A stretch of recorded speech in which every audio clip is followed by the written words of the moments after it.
Hello, good day everyone. So let's start with our next lesson. The chapter 2, and then the chapter 2, lesson 1, yung mathematical language and symbols, variables. Okay. So what is a variable? So a variable is a symbol or a letter that represents a value that can change or vary. In mathematics and other fields, variables are often used to stand in for the unknown values or quantities that can take on different values depending on the context. So in mathematics, the variable is usually denoted by x or y or a to z.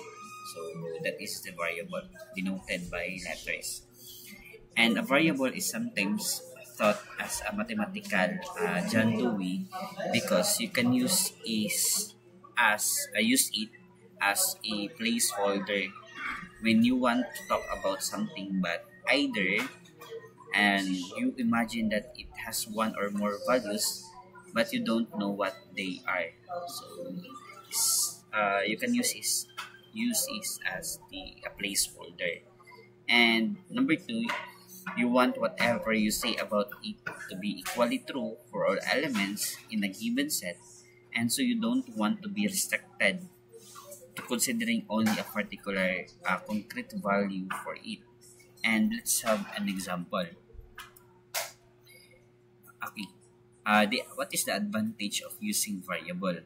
Okay, the advantage of using variable is number one, for the flexibility. So variables allow you to represent the unknown or changing values, making it easier to generalize, solve problems that involve different scenarios. Okay, for example, in algebra, a variable like x or y can represent any number, enabling us to work with equations that apply to a wide range of situations. And number two, for the communication, the variables also enhance communication. By using the variables, we can create a clear and concise representation of relationship between the different quantities. This clarity is especially important when sharing mathematical ideas or concepts with others. And number three, the problem solving. Variables are very essential in solving equation and inequalities. They allow us to manipulate and isolate the unknown values, leading to solutions that can be applied in various contexts. Without variables, solving complex problems would be much more challenging if we don't have a variables. Okay, for example, is there a number with the following property? Doubling it and adding 3 gives the same result as squaring it. So in this sentence, you can introduce a variable to replace the potentially ambiguous word, Yung ambiguous word po dito is yung it na word, Doubling it. So ano yung i-doubling it? So it means i-multiply mo, I-multiply mo, doubling it. And adding 3, so it means i-add mo, mag-add ka, gives the same result. So merong equal as result as squaring it. Okay, sorry for the late slide, So doubling it, so it means i-double mo, i-multiply mo, adding 3, mag-add ka ng 3, so mayroong symbol na plus na dito, okay, gives the same result. So result, mayroong equal as squaring it, so square mo daw, mayroong exponent, na 2, squaring it. So ano yung it dito? Merong ambiguous word po dito, Yung it po dyan that is our variable. Now, doubling it. Okay, doubling it. Okay.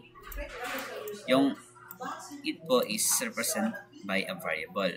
Adding by 3 is equal to squaring it. Okay, yan. So, ngayon, is there a number blank? Okay, yung x is a variable with a property that doubling it, okay, that is our x, plus 3 is equal to squaring it. Okay, so yan. So the advantage of using the variable is that it allows you to give a temporary name to what you are seeking so that you can perform concrete computations with it to help discover its possible values. No? To emphasize the role of the variable as a placeholder, you might write the following. No? Okay, is there a number? Okay, box with the property that yung box is representing the variable plus 3 is equal to box square. No? To illustrate the second use of variable, consider the statement, no matter what number might be chosen, if it's greater than 2, then square is greater than 4. So it means, no matter what number you want to choose, or mag-select ka ng number, for example, magpili ka dito ng 1, no? Okay, 2 times 1, yan, is 2 plus 3 is 5. Okay, if it is greater than 2, yung square daw, if it's greater than 2, yung square is greater than 4, no? What if yung square dito is 3, so 3 times 3 is 9 man, no? So that okay, that is true, no? That then square is greater than 4. No? Okay, so in this case, introducing a variable to give a temporary name or the arbitrary number, you might choose enables to maintain the generality of the statement and replacing all these instances of the word it, no? It might be by the name of the variable ensures that possible ambiguity is avoided. Kung mayroong mga ambiguous word, so using the variables po is to remove, no, or avoid, no, the ambiguity. So possible, no. So no matter what number n, no, might be chosen, if yung number is greater than 2, then the n squared is greater than 4. So that is the statement, correct, no? So kung ano yung number dito, no, yung dito na is-substitute natin sa may x. Okay? If yung n is greater than 2 daw, then yung n squared is greater than 4. Okay, tama. So, let's have an example, no? Writing the sentences using the variables. Use the variables to rewrite the following sentences more formally. Okay, for example, number 1, no, or yung A. Are there numbers with the property that the sum of their squares equals the square of their sum? No? So, writing sentences using variables. Okay, first question, no? Okay, so the solution of this po, okay, are there numbers with the property, the sum, okay, sum, so it means merong plus po, no, of their squares, so merong dalawa, no, dalawang pag i-add mo, merong the sum of their squares, no, equals the square of their sum. So, are there numbers A and B? Okay, that's utilized, no? The variable po or variables with the property that the sum of their squares, yung sum ng kanilang squares, tama, yan, is equal, no? Of the square, so una yung exponent of their sum. So, that is the writing, no, sentences using the variables. And another one, no? Are there numbers A and B such that A squared plus B squared is equal to A plus quantity of A plus B to the power of 2? Do there exist any numbers A and B such that A squared plus B squared is equal to A quantity of A plus B to the power of 2? Number 2 problem, no?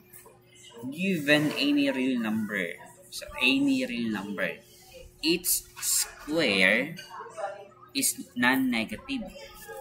So non-negative, bawal ang mag-negative, no? Okay, dapat walang negative.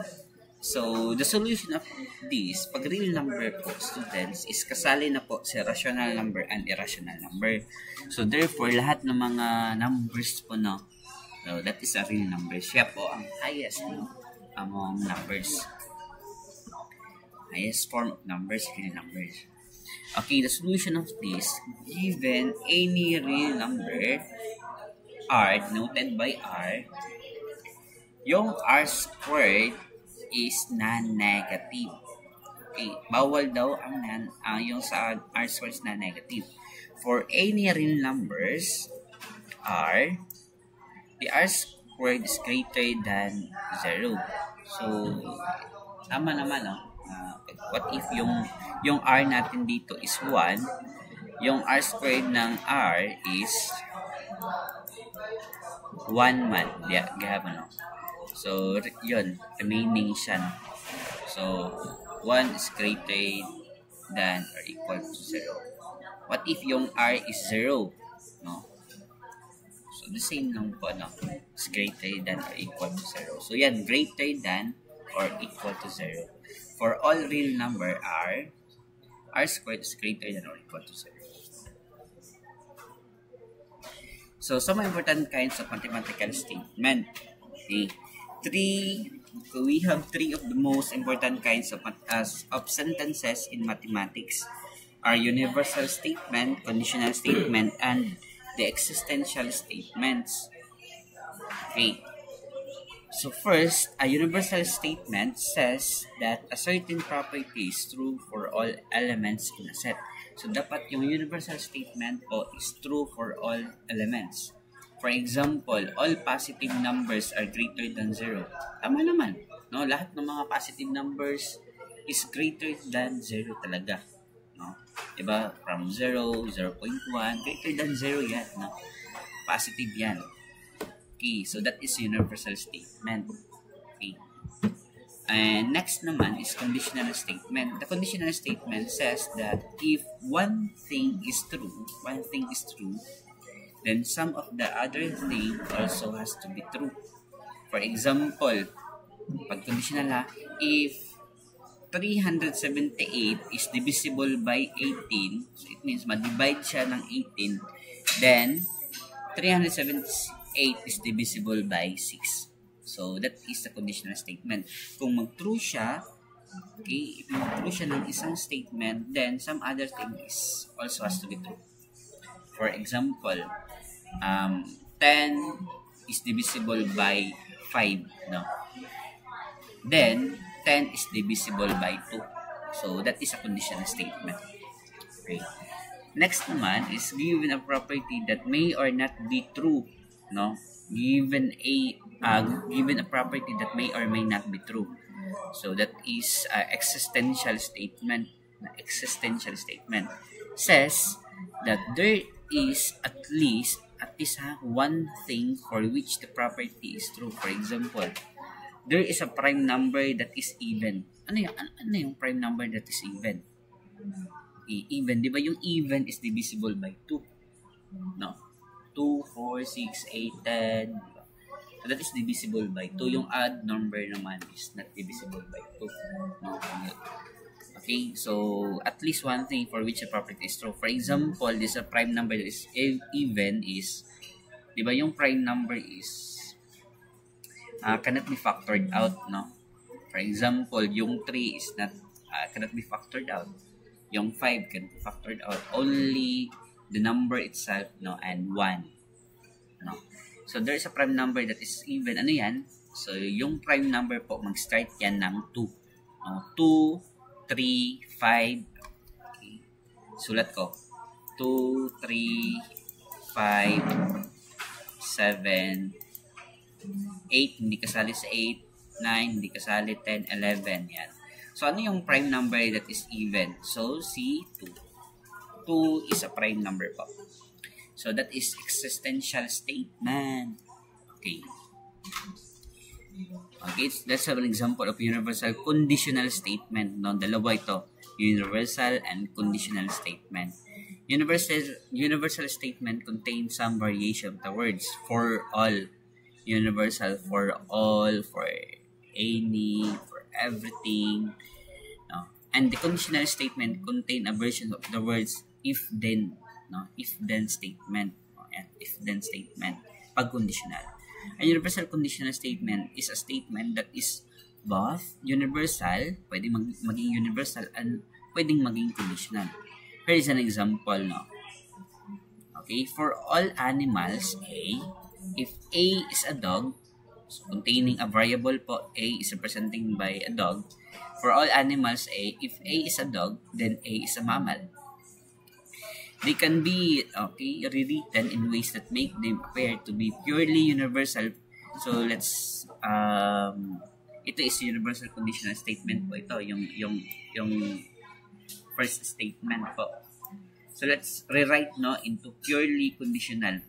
So ito is purely conditional and purely universal. If A is a dog, comma, then A is a mammal, correct? If an animal is a dog, then the animal is a mammal. Correct, no? That is a purely conditional po. If then statement. Next naman is purely universal. For all dogs, for all is universal yan. No? For all. For all dogs A is a mammal. All dogs are mammals. Oh, yan. Purely universal. Okay, all dogs are mammals. Okay, let's have an example, no? And you can post naman, no? Pwede nyo i-post, i-stop nyo, no? Para masagutan nyo. Fill in the blanks to rewrite the following statement. Okay? There's the given statement. For all real numbers, x, if x is a non-zero, then x is a positive. Okay? For all real number x, if x is non-zero, then x is a positive. So, if a real number is non-zero, then its square is blank. So, ano? Pag i-rewrite siya into purely universal, purely conditional statement, ano daw? For all non-zero real numbers, x, blank. Okay? For all that is a purely universal. If x is blank, then blank. The square of any non-zero real number is, and all non-zero real numbers have, okay, let's have the answer. If a real number is non-zero, then, okay, if a real number is non-zero yung real number, okay, then its square is positive. So, itong statement, no, yung next, no. For all non-zero real numbers, so ano yung kulang? X squared is positive. No? Okay, so wait lang po plus mayroon kulang statement. Okay, mayroon kulang pala dito, no? Okay, yung squared. Diyan. X squared is positive, no? Dito. X squared is positive. Yan. If x is non-zero real number, comma, then, okay, purely conditional lang, x squared is positive. And the square of any non-zero real number s is positive. And all non-zero real numbers have positive squares or squares that are positive. Okay? So let's have another example, universal and existential statement. So a universal existential statement is a statement that is universal because its first part says that a certain property is true for all objects of a given type. And it is existential because its second part asserts that existence of something, no? For example, every real number has an additive inverse. So, lahat naman ng mga real numbers, mayroon siyang additive inverse. No? So, ano yung additive inverse po? No? Additive inverse, ano yan? For you, ano yung additive inverse? So, the additive inverse is defined as the value, no, which an adding with the original number results in zero value.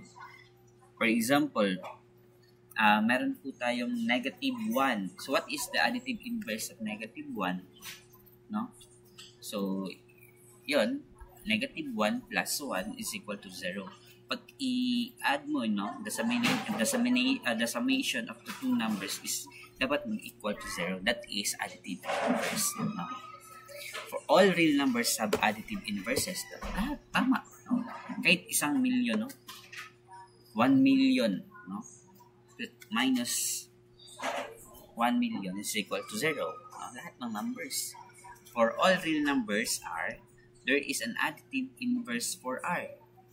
Okay? For all real numbers R, there is a real number such that S is an additive inverse. Okay. So, yun. So, next. So, fill in the blanks, no, to rewrite the statement. Okay. Yung given ko dito is every path has a lead. Okay, every path has a lead. So, we need to rewrite now a universal existential statement.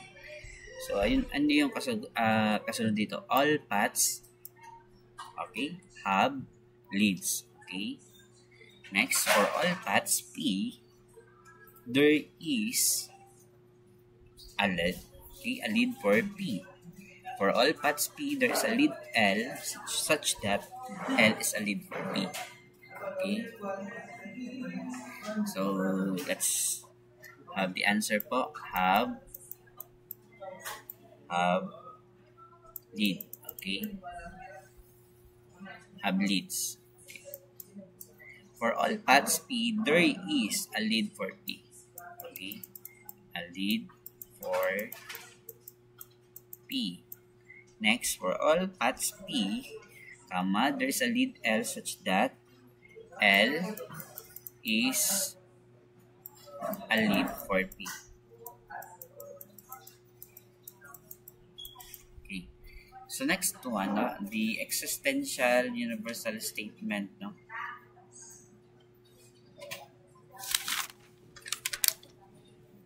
Wait lang.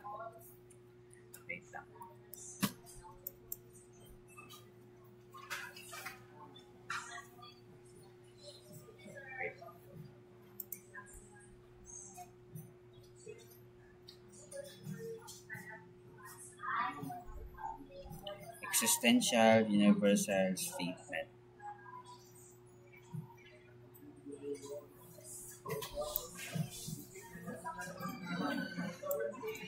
Okay, just wait.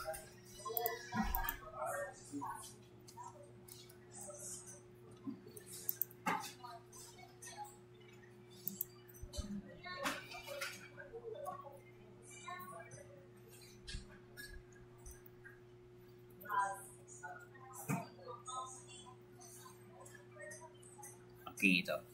Universal existential. Wait. Okay, wait mo lang.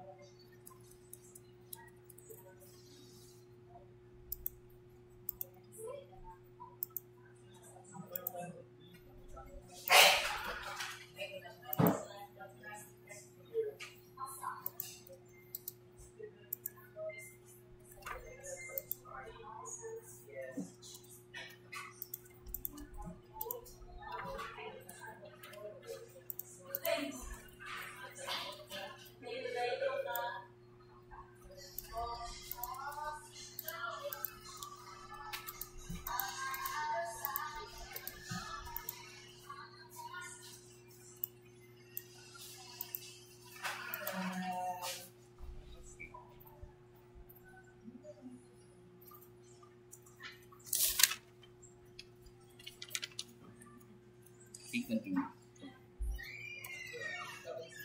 So the existential universal statement. So after in the universal existential statement, we have the existential universal statement.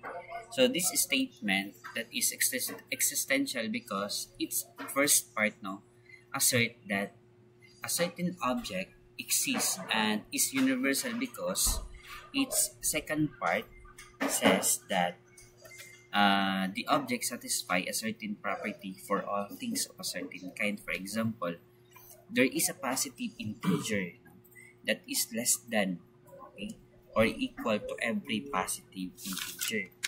Okay, so this statement is true because the number 1 is positive integer, yung 1. And it satisfies the property of being less than, okay, less than or equal to every positive integer. And we can write now the statement, okay, in several ways. Okay, so let's have the example. No, rewriting the existential universal statement.